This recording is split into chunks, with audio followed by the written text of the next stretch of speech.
We are going to be talking about the Mac Daddy of grill brushes coming up, and our secret ingredient this week, Wasabi! coming up on GrateTV. Fire it up.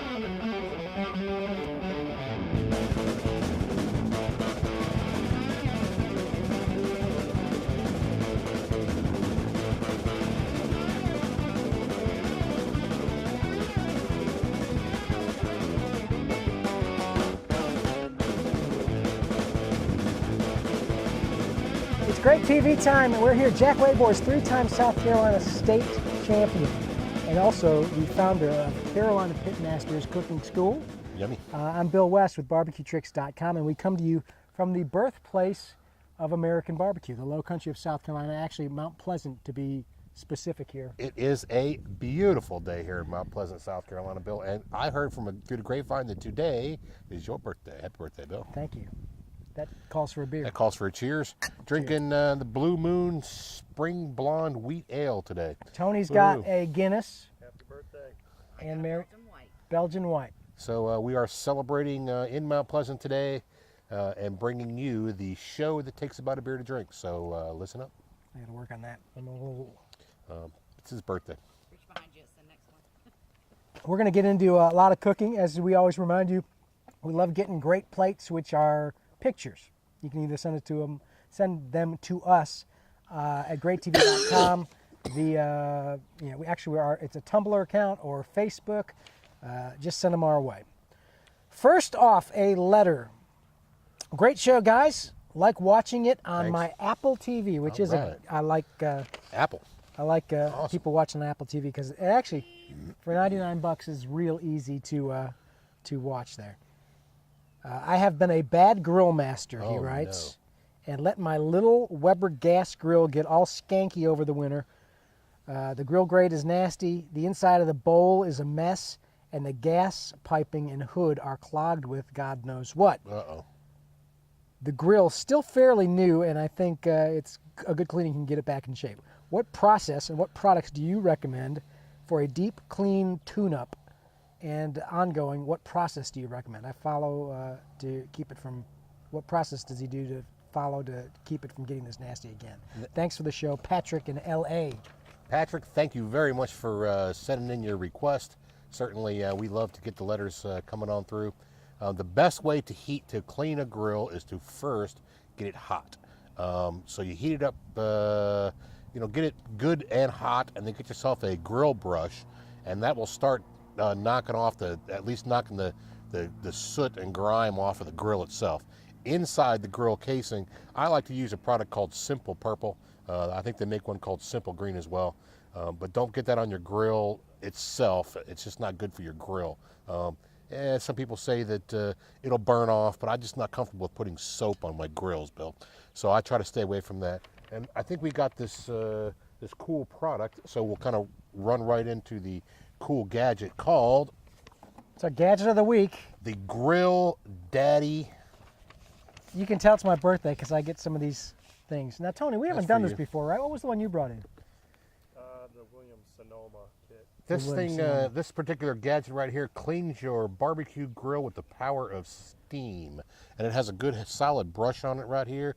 And from what I am gathering, without even reading the directions, gang, is that this particular spot right here, you put some water into, and you go ahead and get your grill good and hot, and then open up the valve while you're scraping, and it shoots water down through the head, and lo and behold, creates steam, and steam is good. Steam will get all that grease and grime right off of it, and that is a true cool gadget, in my opinion. And it's dishwasher safe, it says. We haven't tried it yet. You can see this is Absolutely brand stuff. new out of the box. Said it was my birthday. This is one of the in the birthday kit.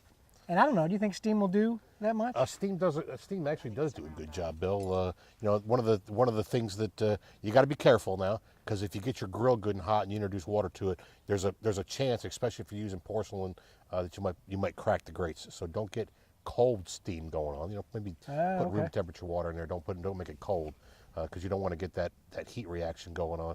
I don't think it would happen, but who knows?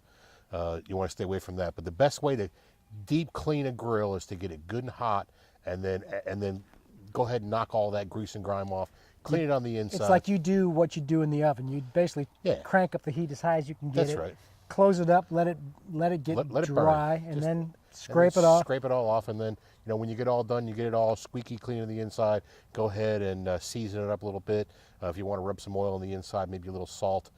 Heat it up again. Get the oil back into the pores of the metal. Either that, or our favorite way to season up a grill is either to get some smoked sausage going, because smoked sausage tends to be oily and it gets all that oil into the air. Or chicken, of course, is always a wonderful thing for putting oil up in the air as well. What So, about like in the grills, like inside, like the on top? the dome? And I use the product Simple Purple for Simple that. Purple, okay. Yeah, and I like Simple Purple. It's organic. It breaks down. It's not it's safe.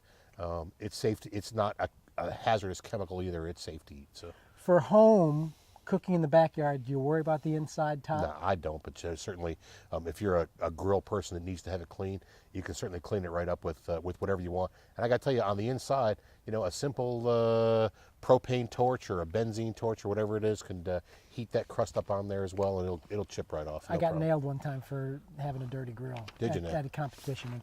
When the judges came and looked, they said, "Yeah, look at that kind of Oh no. soot." Soot.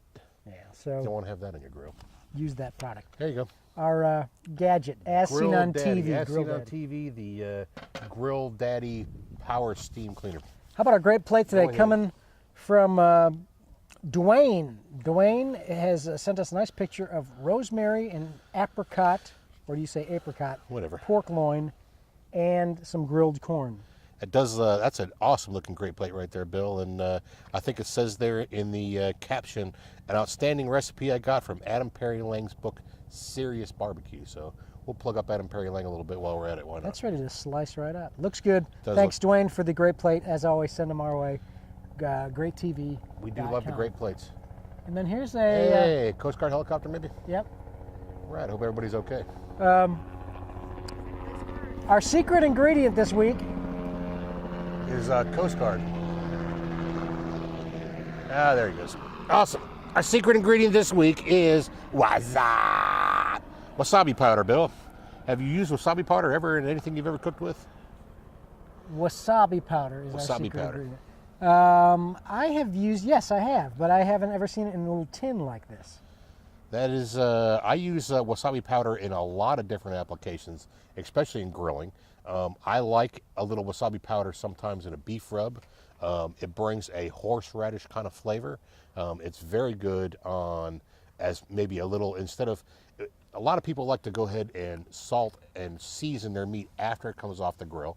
And I find a little bit of wasabi powder doesn't hurt to just kind of get into your rub. And if you're using a little salt, pepper, maybe a little garlic salt, maybe a little wasabi powder in there, gives it a little horseradishy flavor. Really does good. But I like to use wasabi powder, especially in a dipping sauce, especially with prime rib, or if you want to use something along the lines of make a little creamy sauce for a steak or something like that. My favorite is to get some peppercorn ranch dressing, put a little wasabi powder in it, and it makes a fine dipping sauce. So this would be the powder version of the paste that we see. Now, That's where it starts right there. does it, like if you go to a Japanese restaurant, are they using is there a fresh wasabi? There is a fresh wasabi. It's a root. Or is that pretty rare to actually get the fresh? I don't think it's rare. I'm not. I can't say I've been in a lot of Japanese restaurants, but I would say that you start with wasabi powder, add the oil to it, and that's how you get wasabi paste. I've actually seen the paste come out in a tube as Right. well. I've seen that as well. This actually, the ingredients: horseradish, mustard, tapioca starch, and wasabi. So, Wasabi. but this is pretty easy just to use. Just be careful. Yeah. This packs the punch. Oh, it packs a punch now. It's hot. Don't mess that up. It is. Give me your quick recipe again. I like to use Parmesan peppercorn ranch dressing. If you can find a creamy Parmesan peppercorn, mix up a little bit of ranch dressing, add some wasabi to it, maybe a little garlic. It makes a fine dipping sauce for prime rib. Ever use this in any competition recipes? No, I use that as a backyard recipe. I'm This not is sure. going to knock you on your butt. Yeah, I'm not too sure the judges are ready for wasabi powder on just about anything I do. Helpful tip there. It'd be good to make a little dipping sauce for your brisket though, if you want to have something a little different. Ooh, I like that idea. Yeah, it's a great idea. I enjoy wasabi powder, but it's certainly not something that is for everyone. I don't think horseradish is for everyone. So, Yeah, I'm a fan. but it's for me. Cool. I'm a fan. Thank you. It is Great TV done here for today. We'll be back next week, and what we'd encourage you to do is subscribe either on YouTube or iTunes. And also, if you're watching here at GrateTV.com, up here is a little thing that says subscribe via email. We can send you a reminder as soon as we post a new episode. So we would love you to do that as well. Yeah, make sure you hit us on any questions that you have. Get us on at Jack at GrateTV or Bill at GrateTV.com. Make sure you get on the Facebook page. Like us on the Facebook page. We're always enjoying Thumb up that. the episodes on YouTube and 5-star. And actually, I know we've been saying it lately, but it does make a difference, especially with iTunes, to really help us be found. So please do. It really does. And I got a new thing going this week, Bill. I have picked up a new phone. I'm a social networker now. Got a little bit of some things going on. I saw you got the Twitter, right? So I am tweeting now. Follow me at SC Pitmaster. That's me. Certainly, I want to see how many people I can get. First one, I'll tell you what, I'll make a deal. If I get to a million followers, 1 million followers, I will make sure that you get something that says Great TV written right on it. So, 1 million? That's a lot. All right, how about... I'm going to start with 1,000. 1,000? All right. Number 1,000 followers, you'll get a special gift from Great TV. So, hey, how can you go Actually, on with let's say that with also the Facebook. Because Okay. we're actually getting within striking distance of Facebook. We are striking likers. this at a, yeah, We're you're at right. 6 something, so We need to we up get that up a little 1,000 Facebook fans, friends. That 1,000 persons will get a And I'll tell you prize pack. Yeah, and we'll announce the prize pack in the very near future. Maybe next show, maybe the show after that, we'll let you know what we got. And I know we got some prizes up our sleeves to go out to the viewers. Maybe so, we'll cook them a pig or something. Why not? All right, that's it for All right, this gang. week. Thank you. Hey, it's really important in the world today to think global, buy local, be sustainable every chance you get, hug your mama.